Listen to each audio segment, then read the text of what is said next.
Voltamos com o Horizonte Debate. E no programa de hoje, discutimos as startups, as empresas de tecnologia que estão revolucionando o mundo, a economia. Sandro, gosto muito de um livro de um consultor americano, Malcolm Gladwell, Os Outliers, o Fora de Série. Ele vai analisar histórias de sucesso diferente da maioria das pessoas que vão colocar um pouco dessa, como eu havia colocado no primeiro bloco, Daniel, da teologia do sucesso, né? Ele vai dizer que, olha, esforço não leva o cavalo de carroça a ser cavalo da Olimpíada. Que Bill Gates, por exemplo, estava em um lugar, em uma cidade, era filho de uma operadora de uma grande empresa que tinha um computador do tamanho do nosso estúdio e que ele teve a oportunidade naquele momento de poucos jovens da geração dele de trabalhar com algo desse tipo. Como que a gente pode fazer? É a pergunta que eu coloquei no final do primeiro bloco. Como fazer do estado de Minas Gerais, que já é o segundo nesse nível de economia, ser ainda mais e levar mais qualidade de vida, mais economia, mais emprego para a população da gente, cara? Eu acho que tem que continuar esse movimento. Acho que, inclusive, eu acredito que até um movimento sem volta. Sim. A gente está fazendo isso. No dia 23, por exemplo, do último mês, eu me lembro que eu fui convidado para ir num evento startup, depois eu recebi um convite para ir num segundo e depois para ir num terceiro. Eu falei, puxa, Belo Horizonte está tendo vários eventos sobre o mesmo tema ao mesmo tempo. Isso mostra a riqueza, né, de como que o ecossistema está se movimentando. Uhum. Então, eu acho que esse é um ponto. Isso motiva as pessoas. E, por outro lado, eu acho que tem toda a parte de um trabalho duro, que é poder ir a campo, fazer investigações, levantar hipóteses e tentar comprovar isso por meio de negócio, se vai dar certo ou não.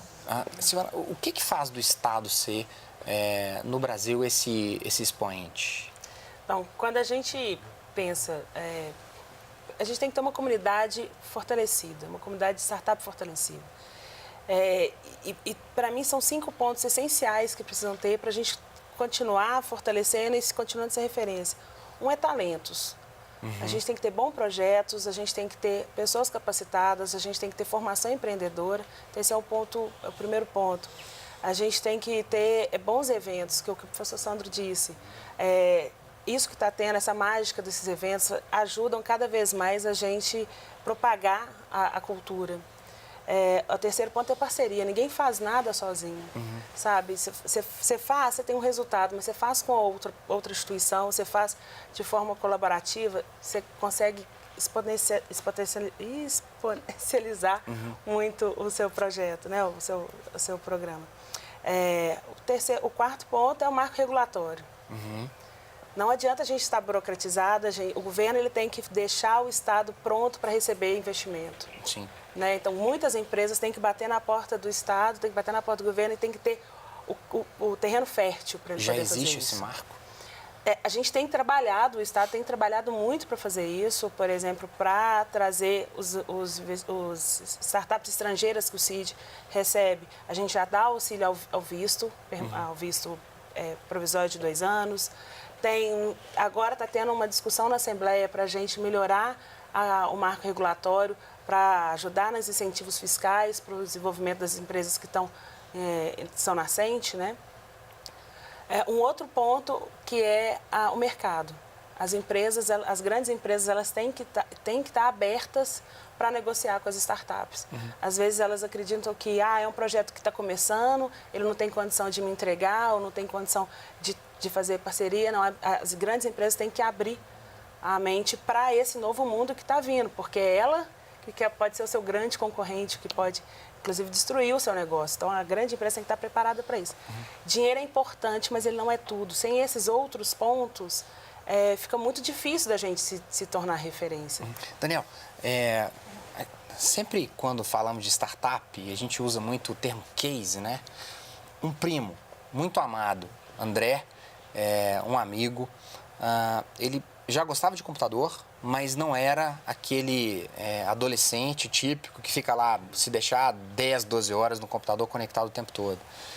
André se forma em computação em Lavras, e aí um professor o convida para tocar um projeto que esse professor tinha lá na Universidade de Lavras, que era de um software de gestão de loteamentos. E o André pega aquilo ali e ele leva do final da faculdade a um projeto de mestrado, ele termina o mestrado com isso e toca uma empresa hoje. A empresa é o André, o computador, um bom computador, aqui em Belo Horizonte, um sócio em Lavras, que gerencia a parte comercial da empresa. O que é a empresa? É um software. O sujeito tem uma fazenda e ele quer transformar essa fazenda em um bairro de loteamentos, contrata o André, ele coloca aquela planta dentro do software e ele vende aquilo ali. O software é responsável por dizer até quais prestações que aquele cliente está... O que fazer para que mais Andrés tenham isso que a Silvana colocou? Talento ele tinha e ele treinou esse talento. Ele teve um professor que o orientou e colocou no circuito. O professor foi só a ignição do processo. Daniel, como fomentar isso mais? Essa é uma pergunta difícil Sim, $1 milhão. Bom, é muito mais fácil a gente falar do que a gente vive, né? A gente foi muito afortunado de ter tido um case muito interessante de a gente começar a nossa empresa num quiosque do campus da UFMG e anos depois ser vendido por algumas dezenas de milhares de dólares para uma empresa listada na Bolsa de Tóquio. O que levou, e hoje analisando, tirando, obviamente, as nossas questões que são bem profundas, espirituais também, de entender que isso foi a bênção de Deus. Amém. De entender que na nossa sociedade, no nosso time, a gente tinha talentos complementares. Então, são talentos complementares. É um entendimento que nesse mercado se fala muito de tecnologia e você tem excelentes produtos, que tem muita tecnologia embarcada, mas que não tem uma roupagem de produto que seja atrativa para o consumidor. Então, a fórmula, que não é uma fórmula mágica, mas é uma fórmula testada, que a gente vê naquelas empresas que eu citei no primeiro bloco, elas têm uma visão muito forte de execução do ponto de vista de ser escalável, de ser fácil de manusear, seja ela uma solução que seja hoje para o mercado corporativo, hoje não compra tela preta, compra coisa que tem usabilidade para as companhias. Ela tem todo um empacotamento, e esse empacotamento é de uma visão não só do ponto de vista marketing por si só, de vender um produto, mas de modelo de negócio que está por trás. Hoje existem modelos de negócio que muitas empresas não entendem, que é compartilhamento de receita, por exemplo, de risco, de redução de custo e de participação na redução do custo gerado. Né? E a diversidade hoje de ofertas que tem, cada vez mais você vai ter que ter mais componentes que façam que esse projeto seja outstanding. E voltando também no primeiro bloco, quando você fala hoje de garagem, hoje, com a evolução da internet, a gente não está preocupado se aquela empresa ou aquela solução está sendo tocada dentro de uma garagem ou de um prédio mais bacana no Sorro, em Nova York, ou próximo da Universidade de Stanford, em Palo Alto. Ela está querendo entender se aquela plataforma ela fica de pé, se ela resolve o seu problema e se ela tem um modelo de negócio palatável para que o usuário ou a companhia faça bom proveito dela. Sandro, temos hoje estrutura para isso? A internet no Brasil, em Belo Horizonte especificamente, ela funciona bastante? O equipamento está acessível para esse jovem? Ou, no fundo, a gente ainda tem que remar muito para chegar no Palo Alto ou no Sorro? Olha, eu acho que a gente tem sim estrutura, né? E um outro movimento que é muito interessante. Hoje em dia, para você criar uma startup, uma empresa nova, já existem uma série de empresas parceiras que oferecem para startups benefícios gratuitamente. Vou só dar um exemplo. A Amazon, a Microsoft, ela oferece recursos para você criar sua empresa hoje sem precisar gastar absolutamente nada. Se você quiser criar um servidor de banco de dados, se você quiser criar um servidor de aplicação web, isso tudo vai estar no que a gente chama de computação em nuvem, espalhado pelo mundo. Então, você não precisa nem ter essa estrutura local aqui para poder fazer um negócio desenvolver. Nesse sentido, em termos de recurso, infraestrutura, é muito simples hoje começar uma empresa de tecnologia que tem potencial de escalar. Eu vou tentar explorar um pouco mais do que o telespectador agora em casa talvez está pensando assim, fale mais disso. Como que esse cidadão pode ganhar mais, então, com essas plataformas? Bom, essas empresas, elas possuem programas que, se você é uma empresa nascente, tem até 3 anos, faturamento inferior a R$1 milhão, você pode se candidatar. Geralmente é um processo que é quase que automático automático de aprovação. E aí você, como empreendedor, passa a ter uma série de benefícios em termos de serviços de computação em nuvem.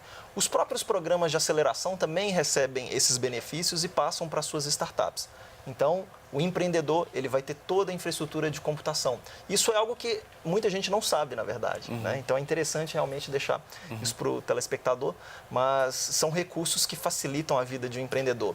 Não precisa mais daquela coisa de ter o computador em casa, guardado debaixo da mesa, correndo o risco de um belo dia alguém lá e desligar a tomada dando a faxina, né? Porque já tem estruturas de serviços em nuvem, né? Espalhadas pelo mundo inteiro. Se você quiser um servidor hoje no Japão para atender um seu cliente ali, esses programas para startups dessas empresas já oferecem.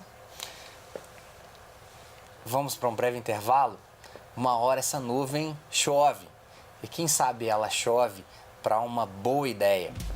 Fique conosco, até daqui a pouco.